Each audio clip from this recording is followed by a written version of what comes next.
सत्यासाठी सज्ज, अन्यायाविरुद्ध जागरूक. आपण पाहताय महादूत न्यूज. नांदेड जिल्ह्यातील अर्धापूर तालुक्यातील लहान येथील तपोवन बुद्धभूमी महाविहार येथे यंदा 23व्या अखिल भारतीय बौद्ध धम्म परिषदेचे आयोजन करण्यात आले आहे. गेल्या 22 वर्षांपासून दरवर्षी सातत्याने भरवण्यात येणारी ही परिषद यावर्षी दिनांक 8 आणि 9 फेब्रुवारी रोजी होणार आहे. या धम्म परिषदेच्या निमित्ताने 1 ते 10 फेब्रुवारी दरम्यान श्रामणेर शिबिराचेही आयोजन करण्यात आले आहे. 8 फेब्रुवारी रोजी सकाळी त्रिरत्न वंदना व परित्राण पाठाने कार्यक्रमाची सुरुवात होणार असून त्यानंतर महाबोधी वंदना आणि धम्मध्वजारोहणाचा कार्यक्रम भिक्खू संघ व मान्यवरांच्या उपस्थितीत पार पडणार आहे. दुपारी 4 वाजता भीमज्योती बुद्धविहार लोणी खुर्द येथून भव्य धम्म मिरवणूक काढण्यात येणार आहे. सायंकाळी 7 वाजता बुद्धमूर्तीची प्रतिष्ठापना होणार असून त्यानंतर धम्म परिषदेचे उद्घाटन खासदार अशोकराव चव्हाण यांच्या हस्ते होणार आहे. या कार्यक्रमाच्या अध्यक्षस्थानी पूज्य भदंत पयारत्न थेरो राहणार असून प्रमुख पाहुणे म्हणून सौ अमिताताई चव्हाण, आमदार श्रीजया चव्हाण, नरेंद्रदादा चव्हाण, डी.पी. सावंत, अमरनाथ राजूरकर, किशोर देशमुख यांच्यासह अनेक मान्यवर उपस्थित राहणार आहेत. सायंकाळी 8 वाजता महाराष्ट्रातील सुप्रसिद्ध गायिका कडूबाई खरात यांच्या भीमगीतांचा कार्यक्रम होणार आहे. या सर्व कार्यक्रमास मोठ्या संख्येने उपस्थित राहण्याचे आवाहन आयोजक अनुसयाबाई निवृत्तीराव लोणे, संयोजक पूज्य भदंत सुभूती थेरो आणि राजेश लोणे यांनी केले आहे. निमित्ताने आम्ही 1 फेब्रुवारीपासून श्रामणेर शिबिर घेतो आणि 8 आणि 9 फेब्रुवारीला धम्मपरिषद 2 दिवसीय राहते. त्यामध्ये विदेशातील बाहेर देशातील मोठमोठाले भंते येतात, धम्मप्रवचन देतात आणि शिलाचं पालन कसं करावं ते सांगतात. त्यामुळं समाजामध्ये चोरीपासून अलिप्त राहते माणूस, मारामाऱ्यापासून अलिप्त राहते माणूस, या विचारापासून अलिप्त राहते, खोटं बोलण्यापासून, दारू पिण्यापासून अलिप्त राहते. अशा प्रकारची शिकवणूक या भंतेजीच्या प्रवचनातून मिळते. म्हणून या धम्मपरिषदेला विशेष महत्व आहे. ही धम्मपरिषद 22 वर्षे पूर्ण झाली, 23वी आहे धम्मपरिषद. आणि या धम्मपरिषदेचे निर्माते आयुष्य कालकथित निवृत्तराव ज्ञानोजीराव लोणे यांनी हे सुरू केलेली प्रथा सतत त्यांचे मुलं त्यांच्या नंतर चालू ठेवलेली आहे. संजयराव लोणे पहिले धम्मपरिषद घेत गेले, त्यानंतर आज राजेश लोणे आहेत, त्याच्या रूपाने त्यांचेच पुत्र आहेत. आणि अशा प्रकारे हा कार्यक्रम आम्ही राबवित आहोत. इथं भरपूर पटांगण आहे, क्रिकेट खेळण्यासाठी मुलं दररोज येतात आणि अशा प्रकारचे विशेष स्थान आहे. आणि अशा स्थानामध्ये माणूस निरोगी सुद्धा राहू शकतो, हवामान निर्मळ असल्यामुळं.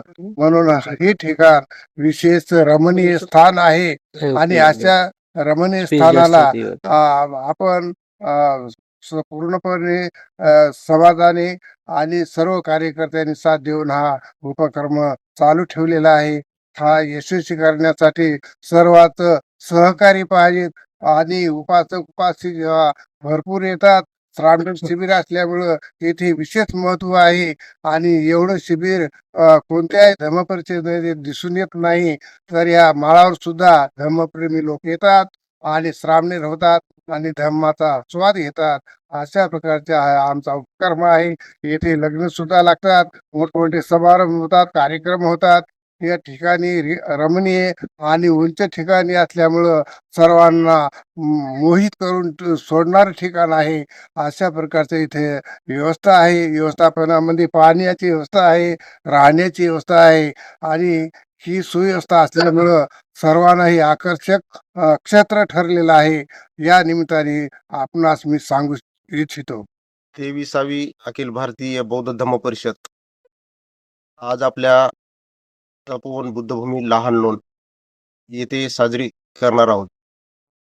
2003 पासून चालत आलेल्या या अखिल भारतीय बौद्ध धम्म परिषदेचे आयोजन माझे वडील कानवास दलित मित्र निवृत्तीराव लोणे यांनी सुरू केली. तेव्हापासून सतत चालत आलेल्या या धम्म परिषदेचे आयोजन आम्ही दरवर्षी करत असतो. बाबाच्या नंतर आमच्या बंधू संजय लोणे यांनी सुद्धा तीच अविरतपणे धम्मपरिषद चालू ठेवली. आता ही धम्मपरिषद मी चालवत आहे. माझ्या कार्यकाळामध्ये 2 धम्मपरिषदा झाल्या. आता ही 3री धम्मपरिषद आहे. तरी मी त्यांचे काम जे त्यांनी अखिल भारतीय धम्मपरिषदेचे काम चालू केले ते बंद न पडू देता अखंडितपणे चालू ठेवले आहे. त्याच्यामुळे आम्ही या कार्यक्रमाची मागे मीटिंग झाली 1 तारखेला. त्या मीटिंग मध्ये आपल्या भागाचे नेते आदरणीय संजयराव देशमुख लहानकर, आमचे भंतेजी सुबुती, भंतेजी पयारत्न, शीलरत्न हे त्या मीटिंगला उपस्थित होते. मीटिंग झाली, यशस्वीरित्या मीटिंग पार पडली.